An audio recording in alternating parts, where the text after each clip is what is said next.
mahasiswa Poltekkes Kemenkes Manado, Prodi Ners Reguler. Pada saat ini saya akan menjelaskan tentang karbohidrat, lemak, dan protein. Karbohidrat ialah suatu senyawa yang terdiri dari molekul-molekul karbon, hidrogen, dan oksigen, atau karbon dan hidrat, H2O, sehingga dinamakan karbohidrat. Jenis-jenis karbohidrat. Yang pertama, pati. Pati adalah jenis karbohidrat yang terdapat dalam makanan yang berasal dari tanaman seperti biji-bijian, sayuran, dan kacang-kacangan, dan makanan bertepung. Pati sendiri merupakan karbohidrat kompleks sehingga tidak akan cepat dipecah dalam tubuh seperti nasi atau beras, roti, kentang, pasta, gandum, dan sejenisnya. Yang kedua, serat. Serat juga terdapat dalam makanan yang berasal dari tanaman seperti roti gandum, kacang-kacangan, dan sebagian sayuran yang bisa dimakan dengan kulitnya. Serat sendiri terbentuk atas selulosa. Bila hewan seperti sapi dan kambing memiliki enzim selulase untuk mengurangi selulosa, ternyata manusia tidak memiliki kemampuan untuk mengurangi serat atau selulosa dan akan dikeluarkan oleh tubuh. Hal ini yang akan membuat serat baik untuk melancarkan pencernaan kita. Yang ketiga, gula. Tidak semua karbohidrat merupakan gula, namun semua gula adalah karbohidrat. Gula bisa didapatkan secara alami dari berbagai makanan, diantaranya gula pada buah yang disebut dengan fruktosa, gula pada susu yang disebut dengan laktosa, dan gula pasir yang disebut dengan sukrosa. Gula mudah dicerna dalam tubuh dan dapat meningkatkan gula darah lebih mudah serta menghasilkan energi lebih cepat. Sumber karbohidrat. Yang pertama, nasi merah. Kandungan karbohidrat dalam nasi merah, meski sama-sama berbentuk nasi, tetapi jenis nasi merah memiliki kandungan serat yang tinggi. Tak hanya itu saja, keunggulan nasi merah dibandingkan nasi putih adalah memiliki kandungan karbohidrat yang lebih kompleks sehingga sangat cocok untuk diet. Yang kedua, oatmeal. Oatmeal merupakan salah satu bahan makanan yang terbuat dari serat gandum pilihan. Di dalam oatmeal terdapat kandungan karbohidrat yang dapat membantumu untuk merasa kenyang lebih lama. Selain itu, oatmeal juga berfungsi untuk menurunkan kadar kolesterol di dalam tubuh dan menurunkan kadar gula di dalam darah. Keunikan lainnya, oatmeal bisa dikonsumsi dengan makanan penunjang lainnya, baik yang memiliki rasa asin maupun manis. Kamu bisa mencampurkan oatmeal dengan pisang dan susu ataupun dengan makanan yang kaya protein seperti telur. Yang ketiga, ubi jalar. Ubi jalar ini bisa kamu jumpai dengan warna ungu, kuning, dan juga putih. Kurang lebih kandungan gizi yang terdapat di dalamnya sama, yaitu di dalam satu ubi jalar yang berukuran sedang memiliki kandungan 100 gram kalori, vitamin A, dan juga 25 gram karbohidrat yang bisa membantu diet harianmu. Yang keempat, singkong. Hampir mirip dengan ubi, singkong merupakan salah satu jenis ubi-ubian yang rasanya cukup tawar. Singkong ini umumnya memiliki kulit kasar berwarna coklat dengan tekstur daging yang putih.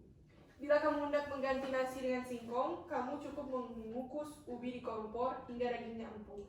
Lalu baru setelah itu, kamu bisa memakannya. Yang kelima, pisang. Sudah umum bagi orang yang berencana diet untuk menambahkan buah pisang ke dalam menu dietnya. Alasannya adalah karena buah pisang dapat mengenyangkan tubuh sebab mengandung 25 gram karbohidrat dan juga 100 kalori.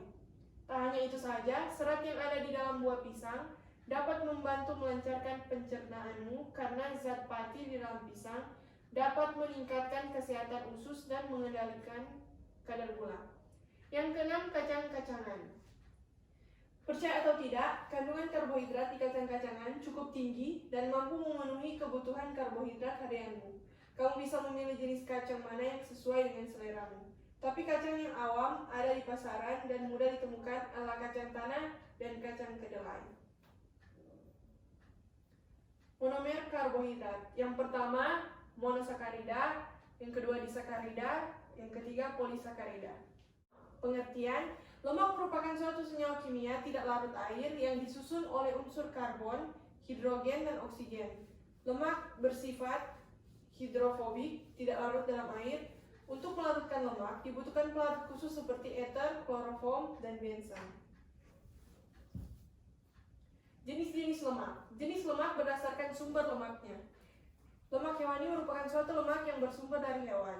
Lemak nabati merupakan salah satu lemak yang bersumber dari tumbuhan.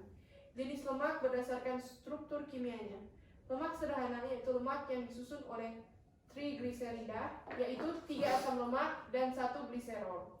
Lemak campuran ialah lemak yang terdiri dari asam lemak dan gugus tambahan lain selain lemak. Lemak derivat yakni senyawa lemak yang dihasilkan dari proses hidrolisis lipid. Jenis lemak berdasarkan ikatan kimianya. Lemak jenuh yaitu struktur lemak dengan hidrokarbon ikatan tunggal yang berbahaya bagi tubuh manusia karena dapat melekat dan menggumpal sehingga dapat mengganggu sistem peredaran darah. Lemak tak jenuh merupakan salah satu struktur lemak dengan hidrokarbon dengan satu atau lebih ikatan rangkap atau ganda yang dapat menguntungkan tubuh. Sumber lemak. Dari tanaman disimpulkan lemak disebut lemak nabati. Beberapa bahan yang mengandung lemak nabati adalah kelapa, kemiri, zaitun, kacang kedelai, dan lain sebagainya. Dari hewan disimpulkan lemak hewani. Beberapa bahan yang mengandung lemak hewani adalah daging, susu, ikan baru, telur, dan sebagainya. Monomer lemak yaitu asam lemak dan gliserol. Berikut protein. Protein merupakan makromolekul yang terbentuk dari asam amino yang tersusun dari atom nitrogen, karbon, dan oksigen. Beberapa jenis asam amino yang mengandung sulfur, metionin, cysteine, dan cysteine yang dihubungkan oleh ikatan peptida. Jenis-jenis protein. Protein bentuk serabut terdiri atas beberapa rantai peptida berbentuk spiral yang terjalin satu sama lain sehingga menyerupai batang yang kaku. Protein globular. Protein globular berbentuk bola terdapat dalam cairan organ tubuh. Protein konjugasi adalah protein sederhana yang terikat dengan bahan-bahan non-asam amino. Sumber protein. Protein nabati, hampir sekitar 70% penyediaan protein di dunia berasal dari bahan nabati atau hasil tanaman. Protein hewani. Hasil hewani yang umum digunakan sebagai sumber protein adalah daging, telur, susu, dan ikan. Monomer asam amino. Terima kasih.